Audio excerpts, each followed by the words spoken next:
We've been doing the Afterglow cruises. This is cruise number 3. So thank you to cruise planners and Donald Goodland, Roxy Astor, also for putting this on for 3 years in a row. It's not tough for one person to do it by themselves. MTV helped a lot. The girls helped. Chris, thanks.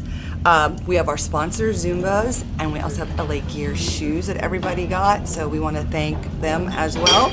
For myself, what's going on? Gosh, I'll be traveling as per usual. My company is HollywoodProductions.com, and Hollywood is spelled W-O-U-L-D, HollywoodProductions.com. I'll be in Cleveland next week. After that is Los Angeles. Gear, you can always go to Etsy.com and find Glow Hollywood merch. Glow Hollywood merch. You know what? Everyone's been asking me. I do have the memoirs that I'm working on. That's being, what's the word, pitched as we speak now. And that takes a long time. The book world is interesting. I'm learning a lot about the book world. So I'm working on that. And the rest is history. Thank you, everybody, for checking in with Hollywood, and see you later.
Hey, I'm here with Manny here, and we're at the Rocket Garden. Manny, what do you think? We're at the Kennedy Space Center. What do you think here? I think it's great. It's great. Just as we were arriving, I got to see some rockets on the side, and can't wait to see what they have in store for us. And you're wearing your Vulcan here. Well, no, Star Trek. Star Trek. Yeah. And that would be the science shirt, I guess, for Star Trek. That's awesome. So what else are you going to be doing here? Got the Columbia and all that stuff. Yeah, I'd like got to see several memorials. Yeah. I'd like to see just the different maybe simulations that they have here. Yeah. Ladies and gentlemen, good afternoon. All right, cool, bud. The John F. Kennedy Space Center. Thanks. Whoa! Heaven, have your lights shine now. Whoa! Heaven, have your lights shine now. Have your lights out now. Whoa, heaven, have your lights out now. We're here in front of the Space Center Atlantis. This is ridiculous. It's been 26 years. It's been in service, 33 missions. This is a great engineering achievement on behalf of NASA. So this is a tremendous thing here. We have a whole bunch of other satellites and various other things, and we'll keep you posted.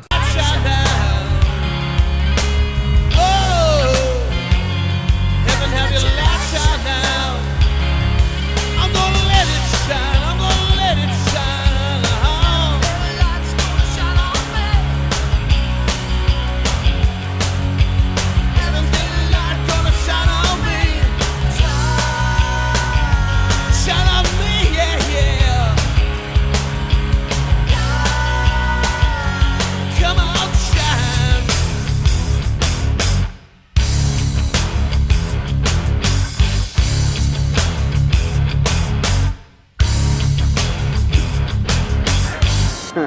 We're with Lightning, and she's trying on her brand new spacesuit. She's going to be a cosmonaut, apparently. I think it's going to fit. What do You're- you think? You could be in the junior space program. Space Can I kid. please? Yes, of course. Do I get to get in the centrifugal force machine? Yes. Do I get to float and be upside down and do flips in the air? You already do that. Yeah. So Ryan, how are you? I'm doing good, and you? I'm doing fabulous. So tell me, what is it that you do, and all the wonderful charities that you've been involved in? Well, I work front desk at the Methadone Clinic. Also, I work at the Tacoma Museum of Glass. The puppets are used for children in hospitals who are ill from leukemia and cancer. That is wonderful, Ryan, and that I'm sure makes all the children happy in their time of of pain and hurt and hopelessness at times. Right. Even older adults in hospice, they like to see the puppets. Yes, that's amazing. So tell me, at the museum, what is it that you do there in the museum? It's kind of a universal worker. Everyone works together. We'll work front desk, gallery, store, and the security office. Oh, nice. That's wonderful. It's a non-profit. Everyone works together. Oh, very nice. So that's also a good thing that you do, that you're involved in. And of course, wonderful Bobby Joe that we know. Yes. And Tammy Faye, I've met. We love them. And Chef Dallion. For the boys. And Chef Dallion. He's quite famous, Yes. That's very close to Ryan Dallion. Right. We'll go ahead and talk about your puppets. Well, Chef Dallion I found at a Goodwill outlet store about 4 years ago. Decided to try it, and I never did puppeteering before in my life. And it just came natural, and ever since then I'm collecting puppets and dresses, wigs, and all that stuff. Nice. With Bobby Joe Faye, so some of the kids who have cancer, they get to change the wigs. That's amazing. And she has a bunch of wigs, and they'll go ahead and put different wigs on. And I wish I could have pictures and video. Because of the HIPAA law, they won't let me. Yes. Oh. But yeah. And that gives them a bright. Right now. I know she is Sinead, but it gives them a brighter moment in time in the hospitals. All these children that are battling cancer, and as we know, cancer is a horrible, horrible disease, as well as diabetes and many other diseases out there that we try to work and conquer. That's amazing, and I'm sure you bring a lot of smiles to everyone's faces, don't you? Yes. And they look forward to the YouTube videos. Yes. Right, which is Chef Dallion and Friends. Wonderful. Do you have any website or anything that you'd like to share? Well, everything is going to be Chef Dallion and Friends. Twitter, Chef Dallion and Friends. Instagram, YouTube, and Facebook. Wonderful. Perfect. And there you go. And that wraps up Muster Ryan Dallion, Chef Dallion, Bobby Joe. Thank you. And Tammy Faye. And Sunny Summerland. As we know, Sunny the California girl.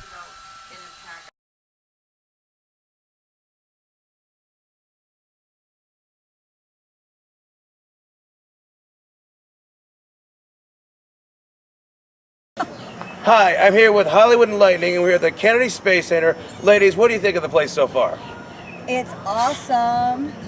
I think it's phenomenal. Anybody who's into space and history, this is the place to be. It's pretty cool. Being totally sci-fi, right? We're both sci-fi. Say it again. Trekkie. Yes, totally Trekkie. No, this is badass. I would like to have this been is here like longer. the real deal, right? Yep. It's just awesome. Simulator was fantastic. Yes. Watch your buns going down the slide, people. You That little cherry. you get road burn now. I got road burn. Yep. There's so much for the kids to do as well. Absolutely. A lot of education. We just saw the Mars Space.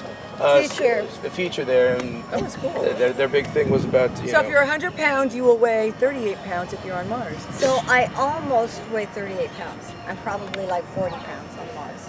Yeah. And the big thing is they're talking about having people on Mars soon, because Mars had very similar atmosphere to Earth at one point. But they're wondering why it all dried up. What happened?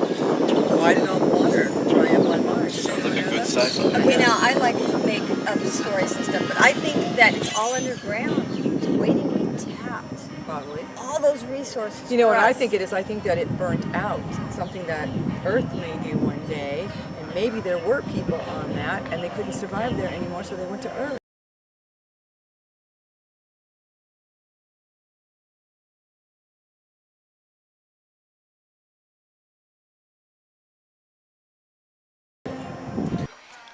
Hi, my name is Kate Bernstein. I'm here from Mystic News.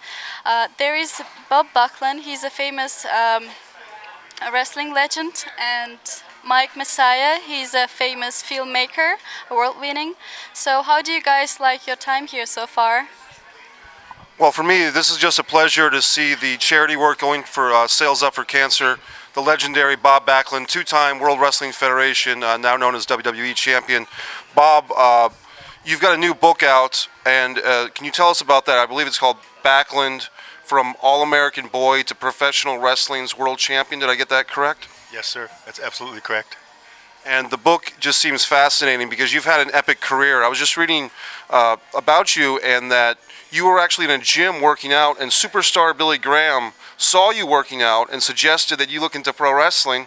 And long story short, 7 years later, you were beating him in Madison Square Garden for the championship.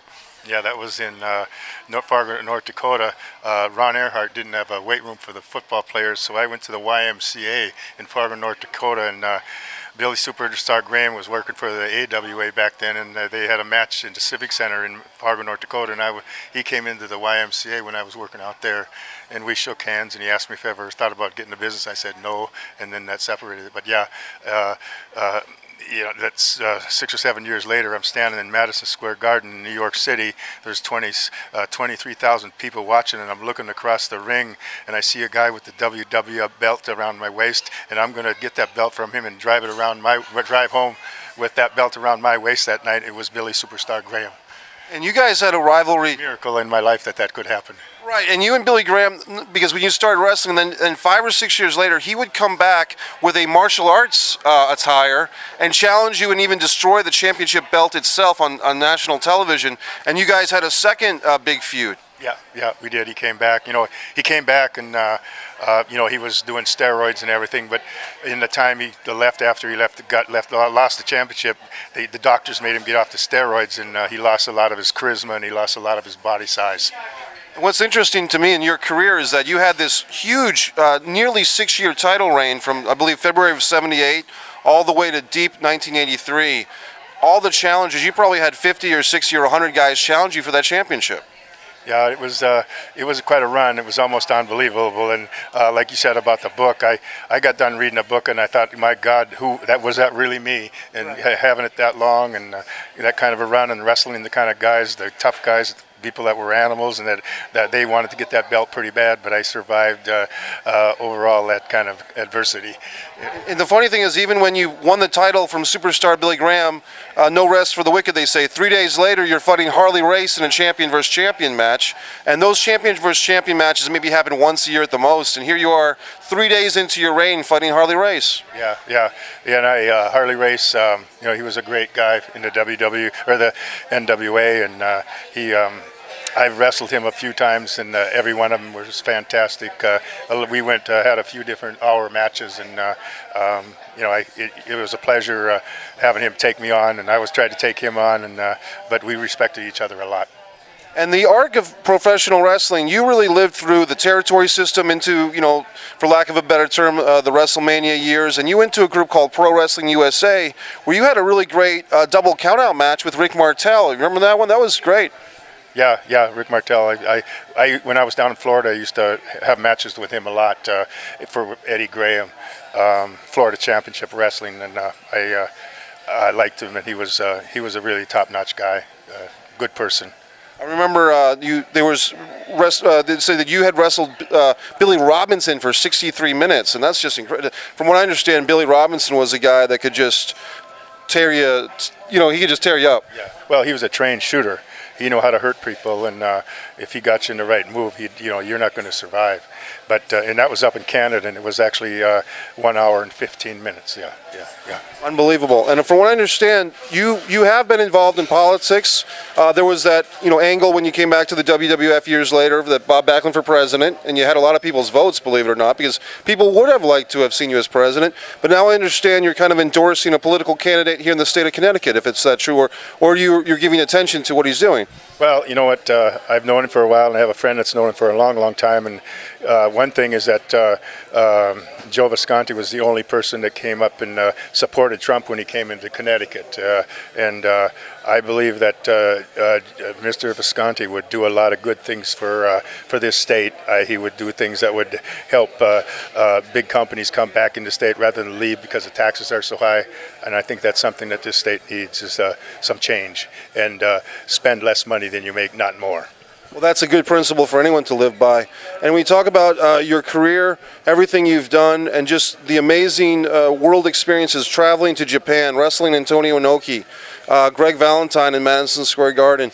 Is there any match or incident in your new book that you'd like to tell fans about, that maybe they can just give them a little sneak preview, but not the whole thing, to get them to buy your book, to get them to check out your book? Well, the book is a story about my life and on a day-to-day basis, but the real key thing is for people of all ages, I learned some lessons from amateur wrestling. I learned 6 principles, and after I got out of college, I went to 2 different colleges, and I tested them in both those colleges, and I left a mark that's still there, and that was back in the 70s. I left a mark that's still there. The athletic director at Waldorf Junior College still knows my name. Well, everyone knows your name now. Yeah, but anyway, I'm out trying to inspire as many people for the rest of my life to maybe tweak a little something here or there to make them live a better lifestyle, a better life. I think it's great. And, we talk about guys that, like the Brock Lesnar or the Kurt Angle guys who are so heralded for their amateur background. You're the guy that really put that modality into pro wrestling, in my opinion, because you're the first guy that was, I believe, an NCAA champion who could really, go into that, what they call amateur style, but it's really not amateur, it's just a different animal. But then you brought your skills to pro wrestling and brought in the charisma and the promos and the things, and just matches you had with Don Morocco, for instance, were just really wild. Yeah. Well, I think, you mentioned Brock Lesnar and a couple other people. All those people were pretty much athletes. I was always the worst person in everything I did. I was the worst wrestler. I was the worst student. I was the worst PE guy. I was the worst guy to play guitar. I was always on the bottom, and I learned how to fight to get to the top. And I think that was something that was very important for me to learn. I knew that it wasn't going to be easy, and it wasn't going to be fun all the time, but I knew I could do it. Because it happened to me so many times in school and this and that, but I never got negative with myself. My parents taught me to respect myself. I could do it, and I just had to work harder than everybody else. I'll tell you a quick Bob Backlund story. You did the Harvard step test, and you would climb steps for an hour for training, and we talked about that earlier, which people don't realize that's very difficult. Well, one time I tried to do that for an hour, and I gave myself leg cramps for 2 days. Yeah. Well, one time I was running for Congress, and I was in Hartford, Connecticut, and I was in a divider in the road that I was on, and I was looking over a bridge, the Connecticut River. I did the step test for 8 hours. I took a half-hour break for lunch, and there was people that watched me doing the step test going into work, and then they watched me going out of town, going home, doing the step test. Well, I just think that people need to check out your book. I believe, is the website bobbacklundnow.com, is that correct? bobbacklundnow.com, and then they can order a book. And I don't have other people do that work. When you order a book on bobbacklundnow.com, they send it to me, and I probably email you and thank you for the order, and I'm going to mail it and sign it to you today or tomorrow, whenever. Do you have any questions more for Bob? No, I think I heard a lot of. That's Mr. Backlund, young man. Thank you so much for the interview, guys. Thank you. Thank you.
1 a.m. Lounging, lounging.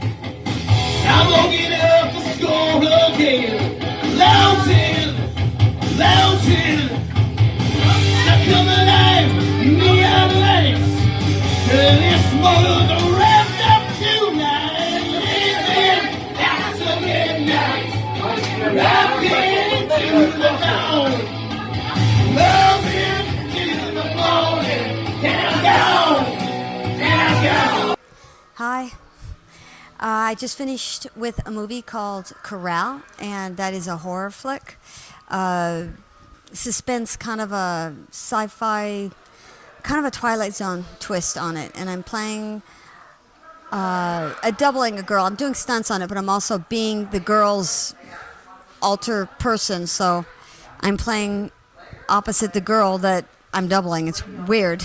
So it's cool. And I have my website, littlebrat.com up. I have my Facebook page, and I have my face painting art website, which is acmekidsparty.com.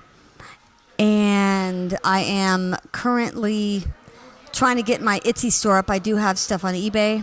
You guys were wondering where all my stuff is. You can always email me at c.rusa, C.RUSA at yahoo.com, and ask me your questions, or you can catch me on Facebook and messenger me, and then I can tell you what I have or what I don't have. I have a new t-shirt out, Thunderbolt and Lightning, glow, basically, and it's a jersey, black sleeve, kind of a baseball jersey kind of a look. So, new one. And we are working on some other projects, but it's hush-hush. I'd get shot if I talk about it, so.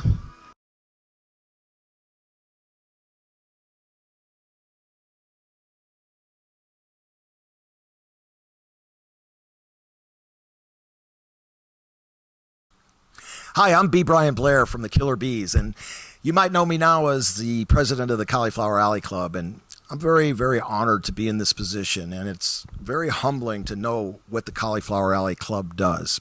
Our mission statement at the Cauliflower Alley Club is simple.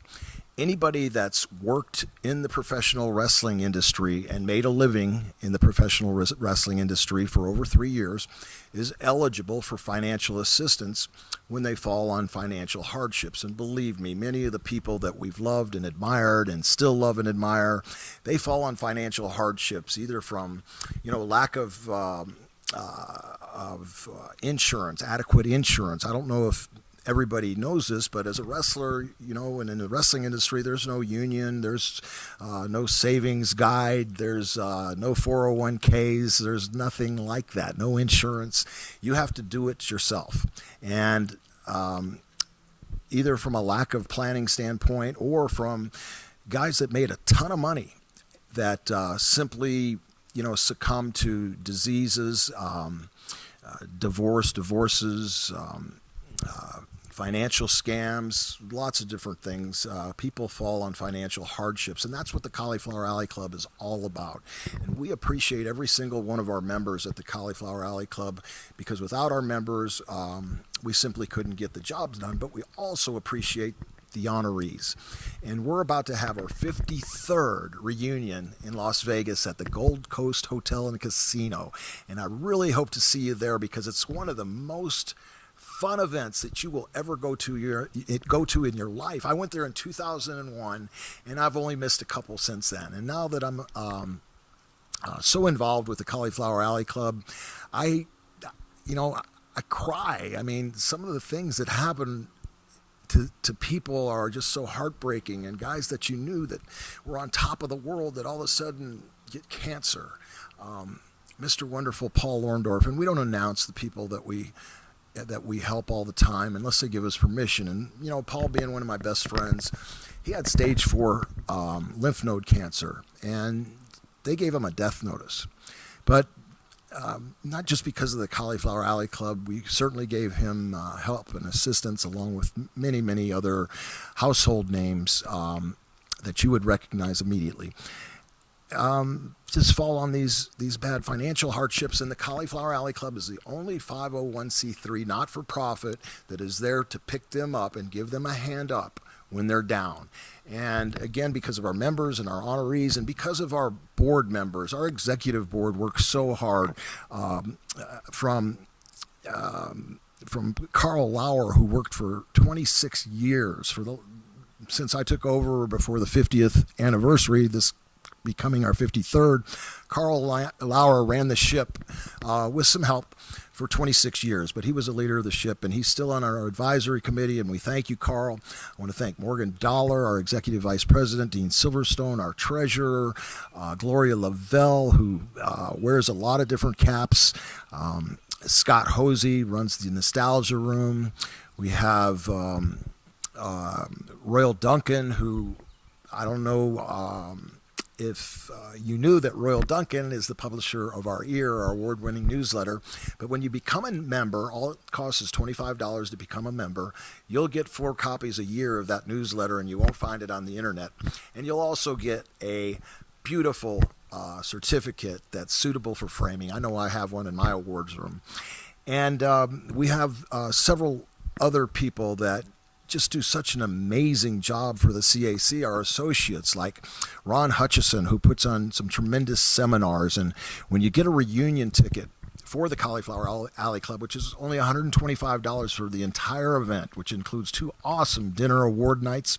It includes all the seminars. We have cribbage tournaments. We have bowling tournaments. We have all kinds of events throughout the 3 days. A lot of people come 2 days before to watch the matches on Saturday and Sunday, which would be the 28th and 29th of April this year, since our official dates are April 30th through May 1st. But the 28th and 29th, Billy Blade puts on some tremendous wrestling matches that are in the Gold Coast Hotel and Casino as well.